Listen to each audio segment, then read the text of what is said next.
Malaysia Airlines tonight is addressing the public for the first time since officially announcing that there are no survivors from Flight 370. They alerted some distraught family members of the devastating news by text message. The airline's chairman told reporters it's a sad day for the airlines and the families. Now, one mystery may be solved, but so many questions remain.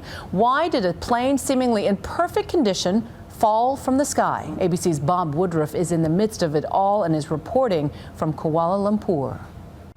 Hey, Juju, you know, I have to say that I'm absolutely shocked that there was very little more information in this presser. The Malaysian Airlines officials gave their prayers and their condolences to the families, but they could not give details about what they found in terms of debris, if it is part of the plane, or why they think for sure that the passengers did not survive. There is anger, especially in Beijing. Part of it is that the families did get the word that their loved ones had died by a text message sent to their cell phones. Malaysian Airlines CEO defended it today, saying that they did it because it was the only way to inform the family quickly enough before it goes public. He said they had a limited amount of time. So now the families could be flown down to Perth by the airline if they want, just in case the plane is found and that search for the bodies begins. Juju? Our thanks to Bob Woodruff for the latest reporting from Kuala Lumpur. And the Prime Minister of Australia has just announced that they are waiving visa fees for those families who are going down to Australia. And just minutes ago, the Australian Defence Minister said they have not successfully identified or recovered any debris from Flight 370. Time is running out in the desperate search for answers, with only 13 days to go before the plane's black box stops pinging. Its crucial data could be lost forever. ABC's David Wright is in Australia along with investigators as they hunt for clues. We now know what happened to Flight 370, but why? That more profound question is still a mystery. The answer lies about 2 miles down on the ocean floor. For the families of 239 people who were hoping against hope, heartbreak tonight. There are no survivors, and there are still plenty of unanswered questions. The satellite firm Inmarsat provided the clues to the few answers we have. The firm helped narrow the final flight path based on pings it collected from the plane as it flew. The pings match our plot for the southern route. They do not match the northern route, and therefore the northern route is ruled out. But where exactly did it go down? That's still only a guess, based on how much fuel it had left.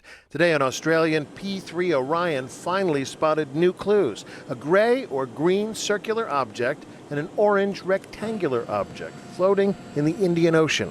We don't yet know if they were from the plane. The flight crew put down a marker and called in a supply ship, the only vessel nearby, the HMAS Success. But Success still hasn't succeeded in retrieving them. The weather, too rough. Today, the entire search was called off because of bad weather. But for a week now, the search planes have scoured these waters, pouring over a remote stretch of sea bigger than the state of California. Our mission today is to go out to our search area. We're conducting a visual search, looking for any objects in the water. We've been with them, chasing grainy satellite images from the US, China, and France. Any word if anybody's seen anything? Nothing yet. Hi, sir. The radar array starts pinging. I just got 2 additional hits on the northern side of our search area. Multiple contacts, each of them some sort of anomaly on the water. The board is lighting up, huh? We're getting radar detection indications on our screen. But in these conditions, forget about it. The crew circles 3 times over the radar contact with no success. That's worth a shot. As tough as this first stage has been, stage 2 will be even tougher, because the heavy wreckage is miles away and miles down on the ocean floor. The computer models that we have done shows that the debris has moved almost 500 kilometers away from where it would have originated from. Because it's been so long. It's been so long and the currents are quite strong. Oceanographer Charita Padiarachi has made a map of where he thinks the debris likely came from, based on the ocean currents. Finding it will require sophisticated submersible robots like these. So it's like a drone that goes underwater. Exactly. Yeah. His drones aren't capable of going deep enough, but the U.S. Navy's are. Remember, we're talking about water that's deeper than where Titanic sank. The average depth is 4,000 meters, which is about 12 to 13,000 feet. The maximum depth is 10,000 meters.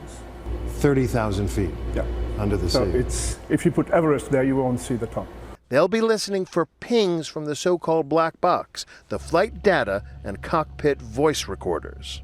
It is now truly a race against time. The batteries on those black box recorders running out. And those devices are our best hope for finding answers on what happened in the final hours of Flight 370.